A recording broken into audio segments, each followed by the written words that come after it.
大家好，我是罗生彪。今天要跟大家分享占卜仁波切有关普度三恶趣观音法门的开示。首先，让我们来简单的了解一下密法灌顶。所谓的密法灌顶 （Tantric Initiation）， 无论是下序部还是上序部，都是指在受法者的心事中种下正悟的种子。所以，当我们修法、持戒，并护持与上师的三昧耶，这颗种子就能在我们的这一生或者来世成熟。所谓成熟，就是成就了所修的本尊的圆满正量。但是占卜仁波切说，其实99%的人都不具备接受灌顶的资格，因为对真正的灌顶来说，接受灌顶的人必须对他们的上师具有相当强烈的信心。这种信心是指，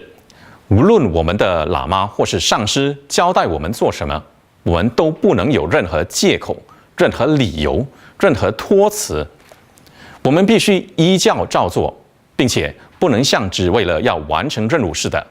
而是要带着欢喜心去做，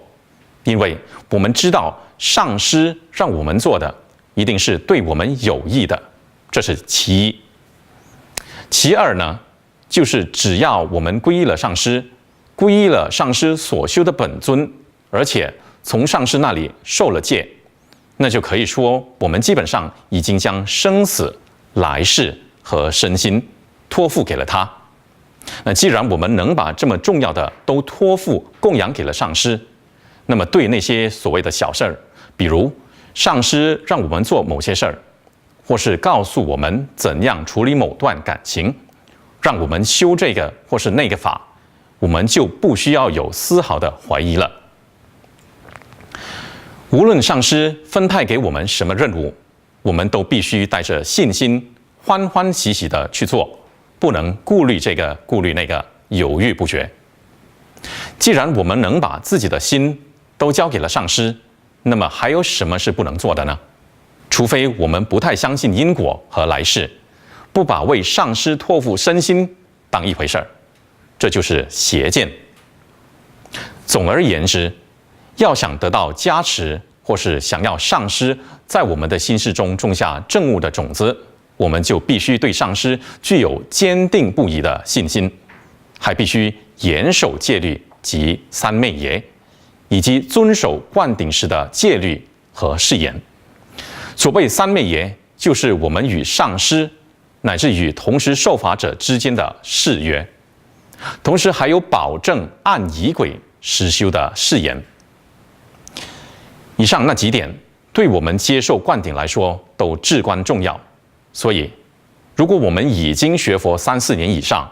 就应该不难做到这些。但如果还是做不到，仍然不能直接或间接的去实践上师的教言，仍然在修持上缺乏精进，总是犹豫不决，想逃避，三心两意想放弃，那么这样的灌顶将不利于我们来接受。今天占卜仁波切给我们开示的是一尊特殊的观音，叫普度三恶趣观音，藏语叫 Chenrezig Ngesung Kunro Tsokor Sum。占卜仁波切在30多年前，也就是80年代的时候，在美国他的上师宋仁波切处求得此法，而这些年来，占卜仁波切也一直在修持这个法门。这尊普度三恶趣观音，一面二臂安详而坐，左手安放在身后，并下抵月坐，右手持念珠安置于右膝，随侍为威猛有力，能摧破一切魔障的一迹佛母和一切事业总集的绿度母。所以这尊观音称为 Chenrezig Ngesung Kunro Tsokor Sum。 Chenrezig 是藏语的观音， Ngesung 是指三恶道， Kunro 是让我们免堕三恶道的方法， Tso 代表主尊观音， Kor 代表眷属，也就是一迹佛母和绿度母， Sum 就是指这三尊。在接受了普度三恶趣观音的灌顶之后，我们就必须学习菩萨戒和誓师50颂，而且还要好好的依法修持，严守戒律。受法前这样，受法后也要这样。同时，必须对上师有强烈的信心。每天睡醒一睁开眼睛，就要念诵一串念珠的 Om Mani Padme Hum 6字大明咒，并在这一生中的每一天都这样做。如果我们能遵守的话，那不管我们造了什么恶业，哪怕是本来应该堕入三恶道的业，我们将不会堕入三恶道。这就是这个法门的殊胜之处。所以，在这个法门的加持下，我们在下一世暂时不会堕恶道，反而能投生善处，以便让我们再有一次的机会来修持佛法和净化业障。这就好像我们本来应该坐牢，但是现在不用坐牢了，反而再获得一次机会去做善事，以免除牢狱之灾。所以说，这个法门殊胜无比。只要我们精进修持这个法门，观音菩萨将会特别显现，使我们免堕三恶道。这个法门特别适合以下这些人：曾经造很多恶业、杀生或无间罪的人，破坏三昧耶、破坏誓言、破戒之人，由于年纪太大，无法进行较大强度修行的人，因为身体或是心理原因，比如意外事故、疾病或者精神障碍而无法深入修行的人，处于临终或是患不治之症的人，由于智力缺陷而无法深入修行的人，担心来世堕三恶道或是烦恼习气难以转化的人等等。所以无论老少，这个法门在这些方面对他们都会很有帮助。在这之前，占图古仁波切在马来西亚曾经传过这个法门2次，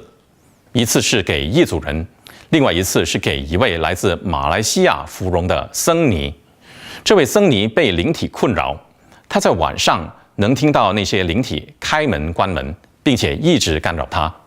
尽管他在他的佛教中心修了不少法，做了很多场法事，但都不怎么见效。然后他就找到占图古仁波切为他占卜，结果是必须以普度三恶趣观音法门对治。仁波切就给了他灌顶，